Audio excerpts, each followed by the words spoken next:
A single spotlight fell across the stage, bathing everything in a chilly silver glow, and for a few seconds, nobody in the massive auditorium dared to breathe. Because standing right in the center was a woman who didn't look like she belonged on a stage this huge. She held the mic like it was both her dream and her fear, her fingers trembling just enough to show the world that this moment meant everything to her. And before anyone could understand what was about to happen, before Simon Cowell could even prepare himself, she looked up, took in a sharp breath, and unleashed a voice so unexpected that the entire crowd froze. But that was only her first voice. Her second one, the one that came a moment later, was the one that made Simon sit forward so fast that people in the front row gasped, because he had never heard anything like it before. Not from a star, not from a contestant, not from anyone. She didn't come to compete. She came to shock the world. The story didn't start on this stage. It began thousands of miles away, in a humid alleyway in Manila where noise mixed with life. Her name was Althea, a 27-year-old Filipina woman who had spent most of her life helping her parents run a tiny eatery. She would chop vegetables in the morning, wipe tables in the afternoon, and hum to herself at night when the streets finally grew quiet enough that her voice didn't disappear under tricycle engines and laughter. Music was her escape, her private world, her quiet rebellion against a life that offered no guarantees and no shortcuts.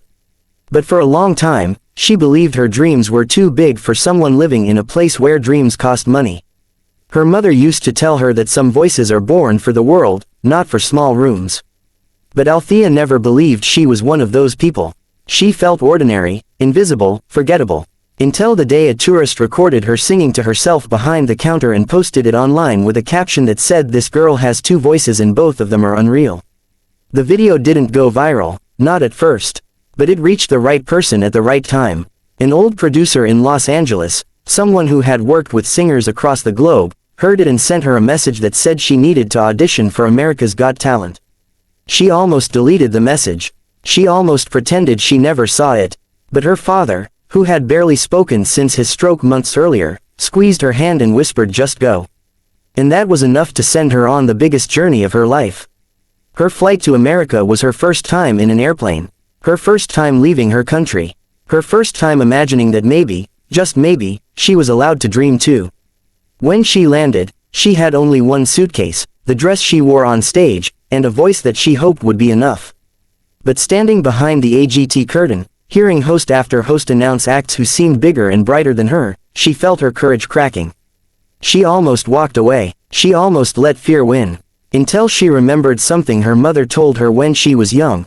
The world does not know your voice yet, so you must introduce yourself loudly. And so she stepped onto the stage. The moment she walked out, the audience saw someone humble, shy, soft-spoken. Her eyes darted nervously across the judge's table.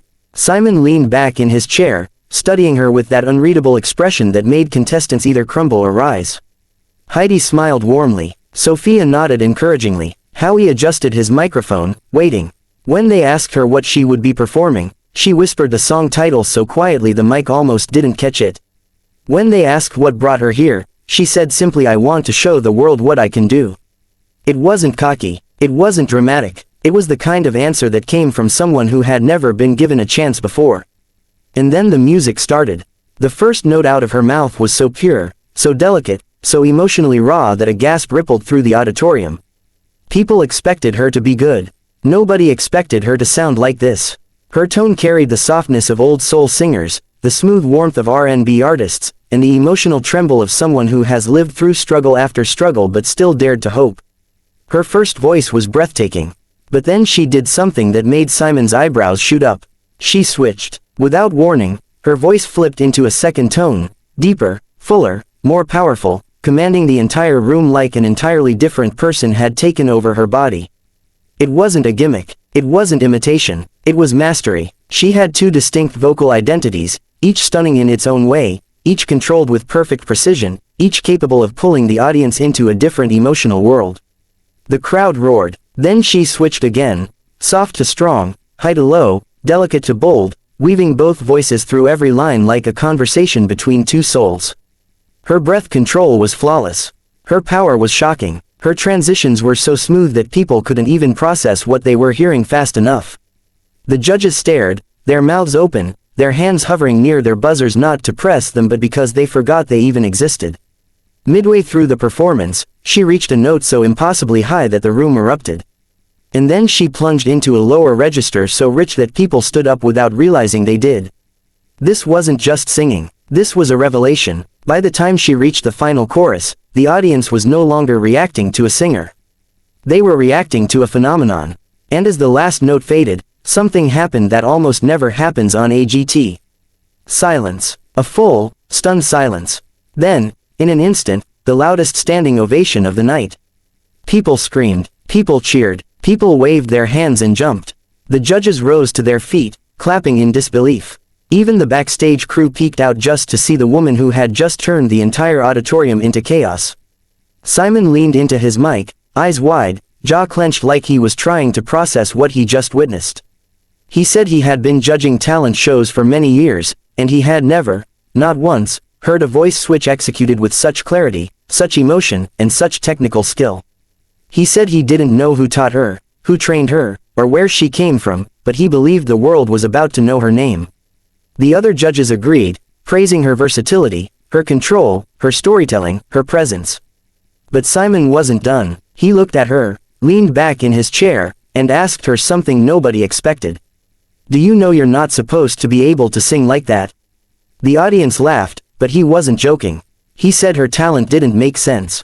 It defied logic. It defied expectation. It felt supernatural. And then he said the words that made her knees almost buckle. "You are one of the best singers we've ever had on this stage." She didn't cry immediately. She had spent years being strong. But when she saw her father's face in her memory, when she thought of the late nights working, when she remembered the sacrifices her family made just so she could afford a one-way ticket to Los Angeles, tears finally fell. And Simon did something he rarely does. He pressed the golden buzzer. The entire auditorium exploded in gold. Confetti rained down like blessings from the universe itself. Althea crumpled to her knees, overwhelmed, shaking, unable to believe. What was happening? This wasn't just a moment. It was her breakthrough. While the gold shimmered around her, she thought of home. Of the small eatery. Of the tourist who uploaded that video. Of the message that changed everything. Of her mother's voice telling her the world does not know your voice yet. Well, now it did. Backstage, she collapsed into the arms of the hosts as they congratulated her. She said she felt like she was dreaming. She said she didn't understand how someone like her, someone who grew up thinking dreams were luxuries, could be standing under falling gold on one of the biggest stages in the world. But her journey didn't end there. After the audition aired, the internet erupted. Millions of views, thousands of comments. Filipinos around the world celebrated her. Vocal coaches reacted to her performance, calling her technique brilliant, extraordinary, unprecedented. Music producers analyzed her voice switches, astonished that someone with no formal training could have such control. Celebrities tweeted about her. People made duets with her audition. She became a symbol of unexpected greatness, of hidden talent finally being discovered. She didn't try to become viral. She didn't try to be famous. She simply sang because her heart asked her to. And the world responded. But the real magic happened when she received a video message from her father, who was watching from Manila. He told her he was proud of her. He told her he knew she had something special long before she knew it herself. He told her she deserved everything happening to her. And for the first time since she was a child, she cried not from fear or pressure but from pure joy. As the competition continued, Althea kept shocking the world. Each round, she introduced new layers of her ability. More complex switches, deeper transitions, higher riffs. She became the contestant everyone talked about, the one people predicted would make it to the finals. But no matter how much praise she received, she stayed humble, always thanking the audience, always remembering her roots. And whenever she felt nervous, she reminded herself of something simple. The world finally heard her. Her story became more than a performance. It became a message to anyone who ever felt too small, too unimportant, too hidden to dream big. She showed them that greatness doesn't ask where you come from. It only asks if you're brave enough to step forward. Her final performance was legendary. The judges said she was a star. The audience said she was unforgettable. Simon said she was world-class. And whether she won the entire show or not, the world had already chosen her as its new sensation. From a tiny alleyway in Manila to the biggest talent stage on earth, she proved one thing with certainty: a single moment can change everything, a single voice can move mountains, and a single woman with two voices can stun Simon Cowell into silence. And this was only the beginning of her story.